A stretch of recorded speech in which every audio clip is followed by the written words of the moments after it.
বিয়ের ১ মাস পর হঠাৎই আমি জানতে পারলাম আমার স্বামীর আগে একটা বিয়ে হয়েছিল। কিন্তু আশ্চর্যের বিষয় হলো, এই কথাটা যখন আমি প্রথম শুনি তখন পরিবারের সবাই একসাথে সেটা অস্বীকার করে দেয়। তাদের চোখে ছিল অদ্ভুত এক ভয় আর লুকানোর চেষ্টা। আর তারপরে শুরু হলো এমন এক রহস্য যেটা আমার পুরো জীবনটাই বদলে দিল। আমার নাম তানিয়া। খুব সাধারণ একটা মেয়ের মতোই আমার বিয়ে হয়েছিল। স্বামীর নাম রাশেদ। প্রথম দেখাতেই ওকে ভালো লেগেছিল। চুপচাপ, ভদ্র, দায়িত্বশীল। বিয়ের পরও এমন আচরণ করেনি যাতে কোনো সমস্যা হয়। শ্বশুরবাড়ির সবাই বেশ ভালো ব্যবহার করত। কিন্তু একটা জিনিস আমি প্রথম থেকেই খেয়াল করতাম, এই বাড়িতে যেন কিছু একটা চাপা পড়ে আছে। সবাই খুব হিসেব করে কথা বলে, কিছু বিষয় এড়িয়ে চলে। প্রথমে আমি বিষয়টা গুরুত্ব দেইনি, ভেবেছিলাম নতুন পরিবেশ, হয়তো আমারই ভুল ধারণা। কিন্তু একদিন দুপুরে সব কিছু বদলে গেল। সেদিন বাসার কাজের মেয়ে রেশমা আমার রুম পরিষ্কার করছিল। হঠাৎ করেও আমাকে জিজ্ঞেস করলো, আপা, আপনি কি কিছু জানেন?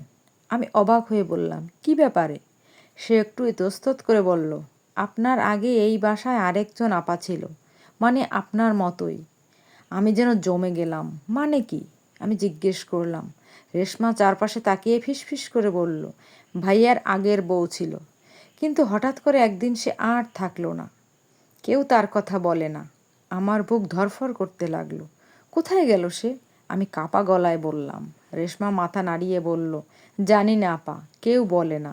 আপনি জিজ্ঞেস করবেন না, সবাই রেগে যাবে। এই কথাটা শুনে আমার মনে কেমন একটা অস্বস্তি জমা নিল। সেদিন বিকেলে আমি রাশেদকে জিজ্ঞেস করলাম, তোমার আগে কি বিয়ে হয়েছিল?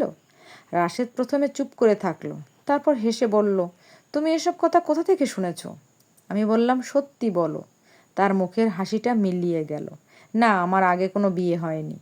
ওর চোখের দিকে তাকিয়ে আমার মনে হলো মিথ্যা বলছে। রাতে আমি শাশুড়ির কাছেও বিষয়টা তুললাম। তিনি বেশ জোরে বললেন, এইসব বাজে কথা কে বলেছে তোমাকে? আমাদের পরিবারে এমন কিচ্ছু হয়নি। শ্বশুরও গম্ভীর গলায় বললেন, এই বিষয় নিয়ে আর কোনো কথা হবে না। ওদের আচরণ আমি আরও নিশ্চিত হয়ে গেলাম, কিছু একটা লুকানো হচ্ছে। পরদিন আমি ঠিক করলাম নিজেই সত্যটা খুঁজে বের করব। বাড়ির স্টোর রুমে পুরনো জিনিসপত্র রাখা ছিল। সুযোগ বুঝে একদিন সেখানে ঢুকে পড়লাম। পুরনো অ্যালবাম, বাক্স, কিছু কাগজপত্র সব এলোমেলো করে খুঁজতে লাগলাম। একটা পুরনো ট্রাঙ্ক খুলতেই আমার চোখ আটকে গেল। ভিতরে কিছু ছবি ছিল। আমি একটা ছবি হাতে নিলাম, আর তারপরই আমার হাত কাঁপতে শুরু করলো। ছবিতে রাশেদ বিয়ের পোশাকে, তার পাশে একটা মেয়ে লাল শাড়ি, মাথায় ঘোমটা। মেয়েটার মুখ পরিষ্কার দেখা যাচ্ছিল। আমি আগে কখনো তাকে দেখিনি, কিন্তু ছবির পেছনে লেখা ছিল রাশেদ এবং নীলা নতুন জীবনের শুরু। আমার মাথা যেন ঘুরে গেল। তাহলে এটা সত্যি, রাশেদের আগে একটা বিয়ে হয়েছিল, আর সবটাই লুকানো হচ্ছে। ঠিক তখনই পিছন থেকে একটা শব্দ পেলাম। আমি ঘুরে তাকালাম, দেখি শাশুড়ি দরজায় দাঁড়িয়ে আছেন।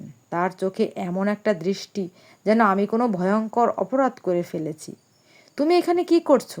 তিনি কঠিন গলায় বললেন। আমি কাপা হাতে ছবিটা দেখালাম। এটা কি? তিনি কয়েক সেকেন্ড চুপ করে রইলেন, তারপর হঠাৎ করে ছবিটা আমার হাত থেকে ছিনিয়ে নিলেন। এরপর পুরনো জিনিসে হাত দিও না, তিনি রাগে বললেন। কিন্তু এটা তো কিছু না। তিনি আমাকে থামিয়ে দিলেন। ও মেয়ে আমাদের জীবনে নেই, এই বিষয় নিয়ে আর একটা কথাও বলবে না। তার কণ্ঠে এমন একটা কঠোরতা ছিল যে তা আমাকে ভয়ে চুপ করিয়ে দিল। কিন্তু আমার ভেতরে তখন আগুন জ্বলছে। সেই রাতে আমি ঘুমোতে পারলাম না। একটাই প্রশ্ন ঘুরছিল মাথায়, নীলা কে?